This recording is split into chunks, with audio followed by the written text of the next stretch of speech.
Hey guys, welcome to my channel. Before we get into today's video, I wanted to take just a quick second to share with you my top 3 Maligator Mom must-haves. First on my list is Tactipup.com. Now these are the collars that you see my dogs wearing in all my videos, and I personally prefer the 2-inch width. You can get them with their name embroidered on them, and I always have them at a handle. These collars are made with a cobra buckle and all metal hardware. They are incredibly durable and they are made right here in the USA. So if you're interested, check out Tactipup.com and use my code maligatormom to save 10%. And number 2, everybody wants to know, what do you feed your dogs? Well, this is it. I feed my dogs Munster milling. Now this is a customizable kibble, so you can actually go onto their website and select additives that they will mix fresh into your bag. It's absolutely phenomenal. I add things like bacon fat, salmon oil, probiotic, and freeze-dried elk. If you're interested, use my code maligatormom and you will save 55% off your first custom bag. And number 3, if you are interested in online dog training videos, you definitely need to check out robertcabral.com. I have consumed a lot of online dog training videos, and Robert is by far the best. Head over to robertcabral.com, use code maligatormom. Hey guys, welcome back to the channel. It's me, Maligator Mom, and I'm super excited to be back with you after a little hiatus there. I didn't upload in January, took a little break, but we're back and I'm feeling refreshed. I'm super excited for our first video of 2022. Now, one of the things that I get asked a lot about Belgian Malinois is how do I get my Malinois to behave so well inside of my home?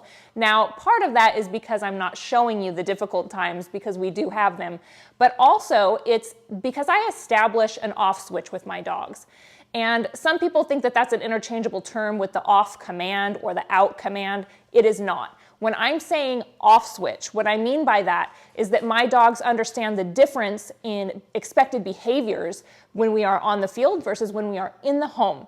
So if you are struggling with your Belgian Malinois or you have a puppy and you are trying to figure out how to teach them the off switch when they're inside the home, which is a difference in expectations given the environment, then I'm going to show you how I go about doing that today.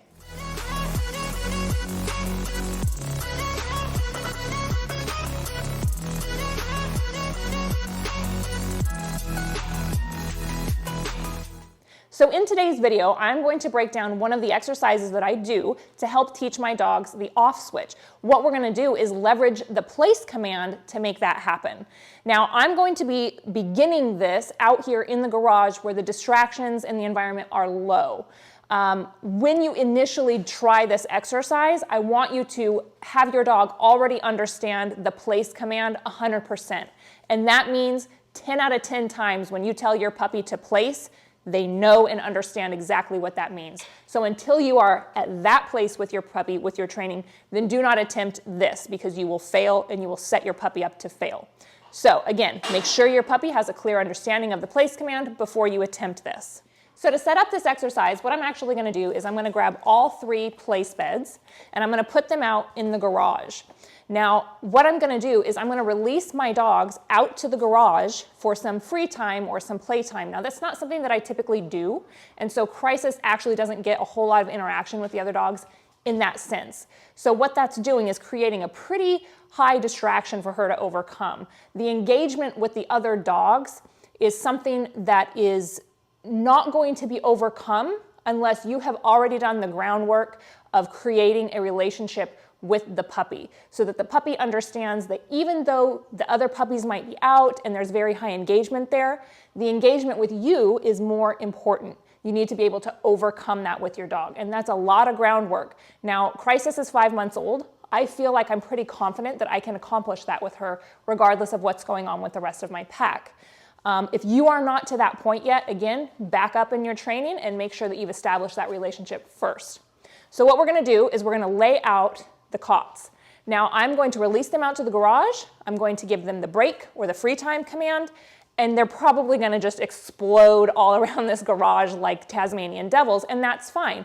I want them to do that. I want them to get really excited and distracted and engaged with each other and what's going on. What I'm going to do at that point is ask them all to stop. I'm going to interrupt that behavior, and I'm going to do that by giving the place command. Now, when I give the place command, that means that regardless of that high engagement and that high interaction and feedback that they're getting, they have to stop because I said so. Now, this is something that goes a long way in teaching a Malinois an off switch, because if I can do that out here, then I'm going to start replicating it in different environments. So we'll move outside where there's higher distractions, and eventually we'll put this in practice in the house, and it'll be super easy in the house because there's not a lot of distractions to overcome. So I actually build this a little bit backwards. So the off switch is going to be leveraged with the cot, with the place bed, right? So if you're in the house and your dogs are driving you crazy, and let's face it, Malinois get crazy sometimes, and you need them to just shut up and hold still, regardless of if it's one Malinois or a pack of Malinois in the house, we're going to leverage that place command and get them to understand that place means to shut down.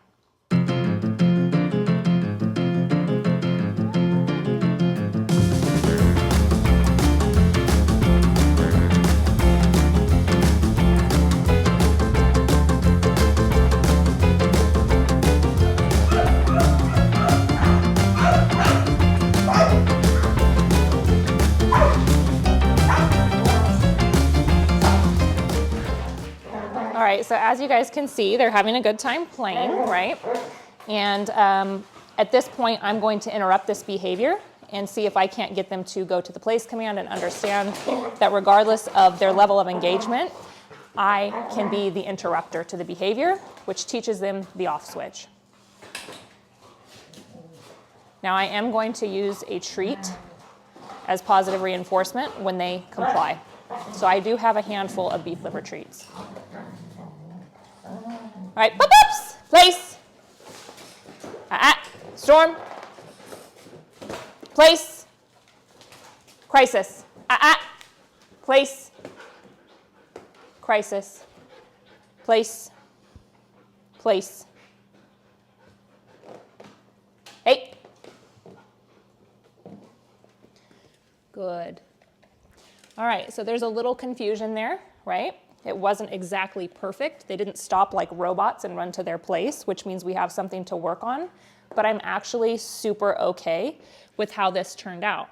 This is something that we've only practiced like a handful of times before, and I actually haven't practiced it for a couple weeks. So this isn't a picture that they've seen very many times. Now, I've got them all on their place beds. They're staying there. That's fantastic. And what I'm going to do at this point is I'm going to break them and allow them to continue to go play and have more free time. And what will happen is through this next maybe 10 minutes or so, I'm going to continue to interrupt their behaviors. Place. I'm going to continue to interrupt their behaviors and leverage the place command to get them to understand that I am able to come in and interrupt whatever is going on, no matter how intense it is, and leverage that place command to teach them that off switch. So let's go ahead and break them. Break! All right, so again, now they're free to run around and play and be silly and just kind of crash into their environment. I'm not asking for anything. I'm gonna let them get distracted for a few seconds, and then I'm going to, again, same exercise, interrupt the behavior. Stormy's too smart. She smells something up there. Oh, Crisis does too. Look at, they smell that up there. All right, either way, distraction is distraction. They're engaged with something else, so I'm going to interrupt. All right, pop-ups, place, place.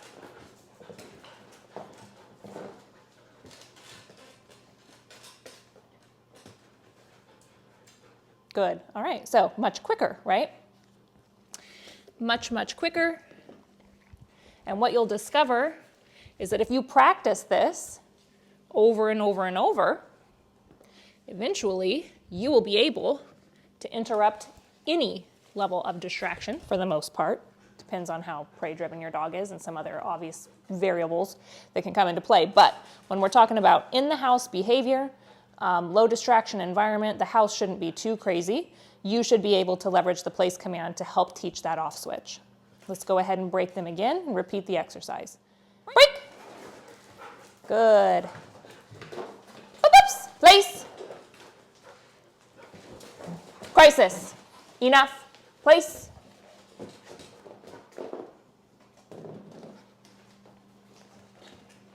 Good. Okay, so that was a little quicker. And basically what you're gonna see is that you will have measurable gains here within one session.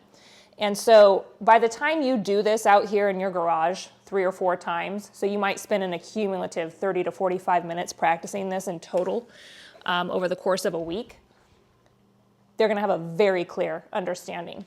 You will have created a very clear picture for them, and they will be able to understand that you are asking them to stop what they are doing, no matter how exciting it is, and go to the place. It's time to lay down and be quiet.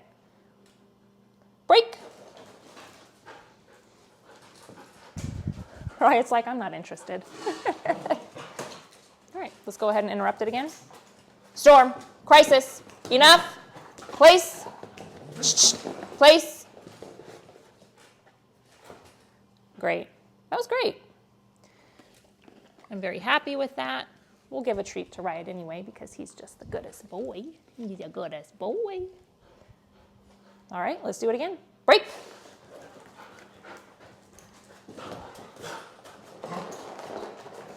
Riot boy.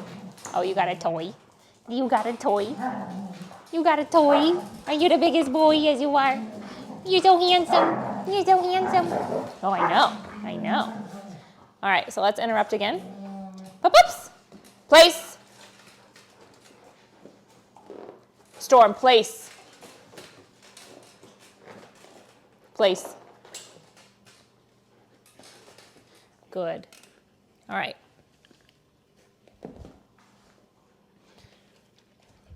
So I actually like this because what they have pieced together here in this short session is that I am the engagement. So they've switched from thinking that the highest level engagement in the room was each other to giving me now the focus and attention because I have the rewards and I'm providing the engagement, I'm providing the game and the fun. I'm the one giving an ask here, and they like to work. So it's very easy to get a working dog to engage. And they have figured out, Storm's just offering behaviors at this point because she has figured out here that I'm more fun than playing with the puppy, right? And that's essentially what we want. That's how we leverage this command easily. For the sake of the video, we're gonna kind of speed the understanding of this up, right? So once you can come out here and get your dogs to stop what they're doing and leverage that place command no matter what's going on, then you want to move on to duration, which is what we're gonna practice here.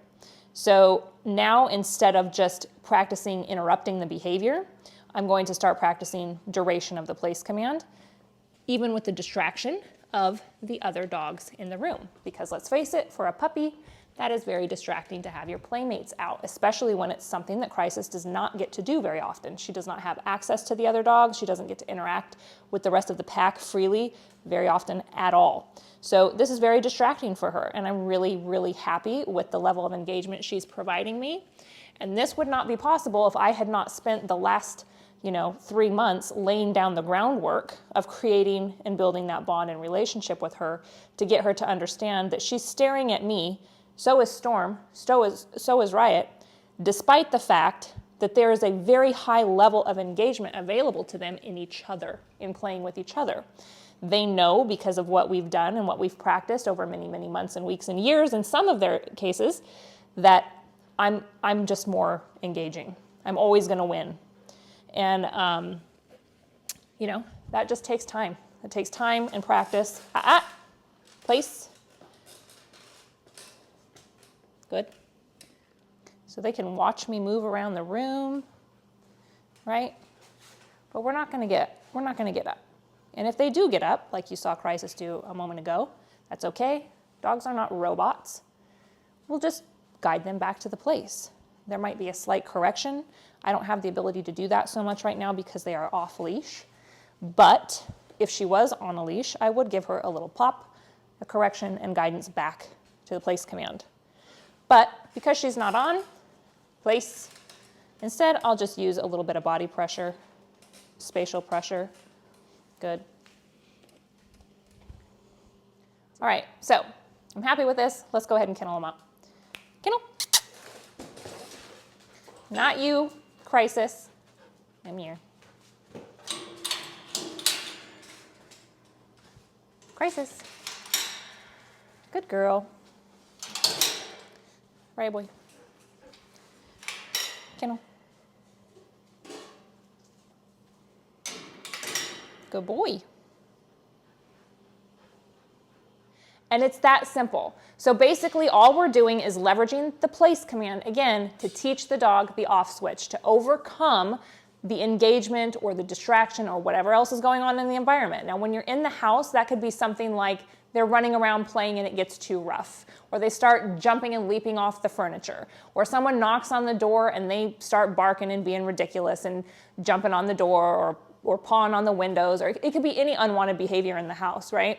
But when you're managing multiple dogs, multiple high energy dogs in a home environment, you've got to have that off switch programmed into your dogs. And you need to start doing it when the puppy is young. So Crisis here, has a very solid understanding of the place command that I've built over weeks and weeks and weeks.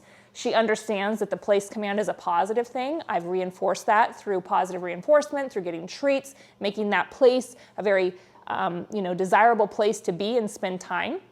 And so because we have built that into the place command, she's very happy to stop what she's doing and go to that place command, because I have created that to be something in her mind that can overcome whatever is going on in the environment. She understands that there's going to be something far better on the place command because of me than there is in continuing what she's doing. Another thing to point out is that she also knows that she doesn't really have a choice. So whether I say place or not, it's not the beginning of negotiations. If I say place, I mean it. And a lot of dog training is just saying what you mean and meaning what you say. So if you give your dog the command to place, you just have to follow through. And if you follow through 10 out of 10 times, eventually your dog is going to understand that even if they are doing something super engaging, they're not going to get away with not doing what you ask. They're either going to go there themselves and get a reward, or there's going to be some consequences and they're going to go there anyway. Dogs are smart and they'll pick that up really quick. So as you could see, even though Crisis, who hardly ever gets to spend time with the other dogs in that way, got to come out and play, and that was super exciting for her, even though I put her in that situation, because that groundwork was laid, she understood that place was going to be a better option for her if I told her to do that. And that was done even in this video today without any corrections as far as like a leash pop or prong collar or using anything like that. My biggest aversive was just the spatial pressure that I used, right? Which isn't too bad. So I had to use very minimal aversives to even get her to cooperate in that interruption of that behavior to get her to go to the place command. So I think that this is a great exercise. It's something that you can all try at home. You don't have to have multiple dogs to do this. You can use other distractions.